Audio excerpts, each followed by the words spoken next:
is dit nou vir jou doen? Hier is sulke masjiene waarin jy op plastiek kom wagtel. Dit is nou Frankfurt, Duitsland en 'n blikkie.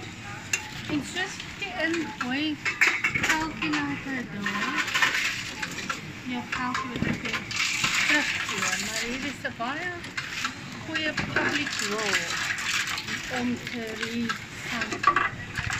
Allemaal baren en 'n glas, of dit nou net buite glas weg moet sit, en 'n plastische bottels omgegee het.